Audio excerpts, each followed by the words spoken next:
Hello, and welcome to Walking to Urithiru. I'm Overlord Jeebus, and this is part 15 of my Oathbringer preview chapter analysis. This week we got chapter 28, 29, and 30. I'm only going to be covering chapter 28 this episode because 29 and 30, we've all read them. They're big ones they are, so I'm just going to do a little episode for just 28, and then we're going to move on to 29 and 30. So, as per usual, I'm going to get all of the prefaces, I'm going to stick them all together, and read those to you now. Finally, I will confess my humanity. I have been named a monster, and do not deny those claims. I am the monster that I fear we all can become. So sit back, read, or listen to someone who has passed between realms. Listen to the words of a fool. Now, those words, I am the monster I fear we can all become. So I said a few episodes ago that I assume that what this preface and what Oathbringer the book is all about is the person who wrote it did something really bad. And now they're trying to not justify, but maybe explain what they did, why it was bad, that others don't follow in their footsteps. So whatever the reveal is, because I do believe that next week we're going to find out who the author is, this is a framing device. We're going to find out what this person did in maybe the last, maybe the second last epigraph. We're going to find out that they did something horrible. And then we're also then going to find out that it's Dalinar, and then we spend the whole of Oathbringer waiting for Dalinar to do the horrible thing that he's hinting at in these epigraphs of what he's doing. That's my theory. I'm still sticking with Dalinar. I still do think Dalinar is the front runner for the author of Oathbringer, and these epigraphs are just going to put in our mind, what did Dalinar do? In fact, that's actually works really well with the flashback chapters, because the flashback chapters are also about what the hell did Dalinar do? And then we've got the timeline, which has the epigraph set up with what the hell did Dalinar do? It's quite a nice little thing we've got going on there. So, on to chapter 28.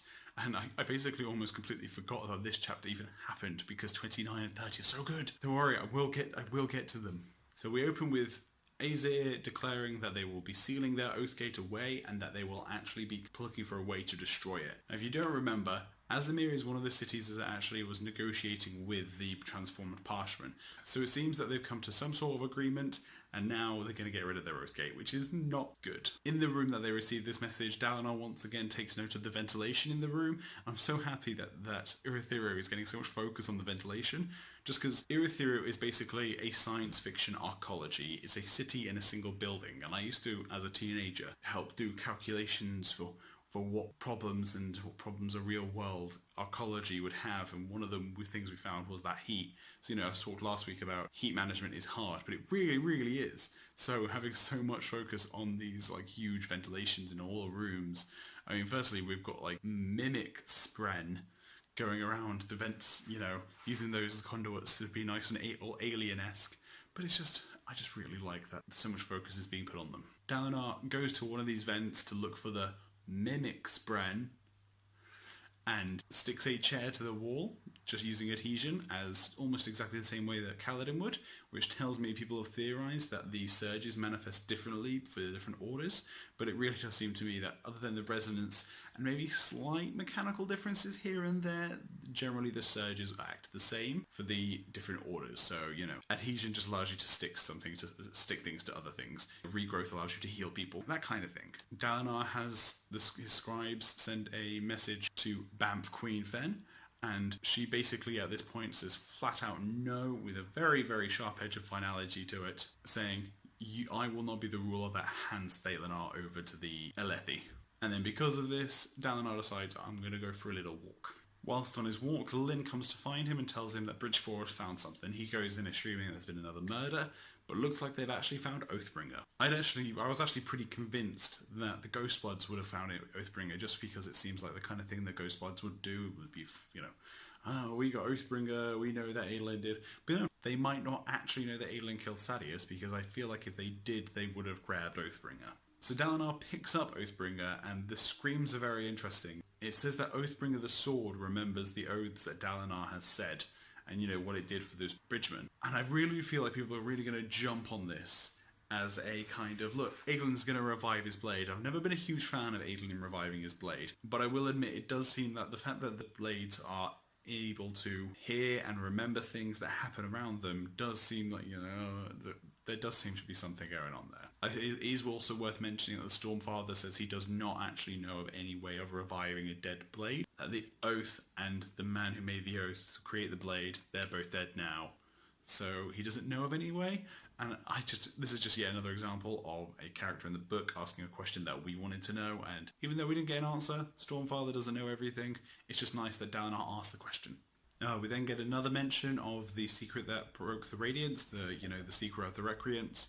I really do feel like we're going to find out what it was that caused that in this book. Dalinar takes Oathbringer back to Eli, and they have a love conversation that I really like. Eli accepts that she doesn't think that Dalinar killed Sadeas, which is nice. It's nice to have that kind of cleared away and squared off. The rest of this chapter is generally a lot of nice philosophizing. You've got a conversation between Amaram and Dalinar where they discuss, Dalinar being a hypocrite for standing on the corpses of thousands, whilst Dalinar is judging Amaran for killing 4 men. And so I did really like this exchange. But then we then have the next conversation, which is between Dalinar and Taravangian, and that one is also very, very nice about what to do in situations where you've got guilty and innocent people and you can't tell which is which. Dalinar also mentions that he still thinks that there is actually a god beyond the warmth that he's felt from assumedly honor, and whether he's talking about the beyond or whether he's talking about Adonisia, can't say for sure, or whether it's just Dalinar just being all like, I feel like there's something out there.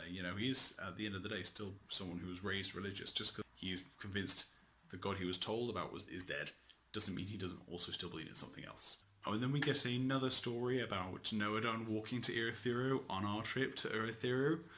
And this one's about 4 farmers. It's about 3 pig farmers who murder another pig farmer, but there's 4 pig farmers. So it's like, what do we do when we can't tell the guilty from the innocent? And there's lots of ways of, solving the situation. Man, it sure would be nice if there was a bunch of people that flying about who could tell the guilty from the innocent. Dalinar needs those Skybreakers to turn up in Urithiru. It is only a matter of time before they turn up, and they're going to be so helpful for him. I also actually really liked the line about a hypocrite is sometimes just a man who's going through a change, and I really like that line.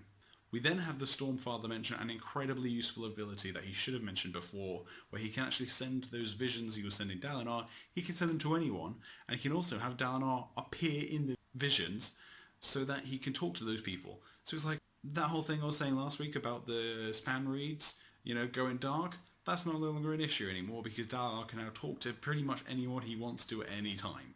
This is a very extremely useful ability. I actually wonder if he's going to replace Tanavast in the visions, or whether he's going to, be trying to talk to someone and the Tanavast is just off in the distance talking, being a bother.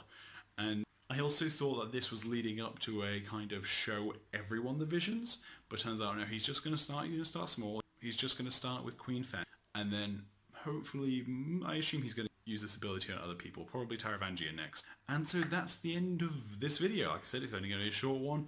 We got a good bit of stuff happening, in the world of Roshar. We found out we got some great philosophy stuff, which we always love. And then we found out about the Stormfather's new ability. So it wasn't a huge week, but it was definitely a good chapter. But it gets overshadowed by the next 2 chapters so much. And I'm so looking forward to making that video. As per usual, leave a comment down below. You can chat to me on the Discord, on Reddit, on the 17th Shard post. And thank you for listening. And I'll see you guys next time where we can continue walking to Urithiru. Bye!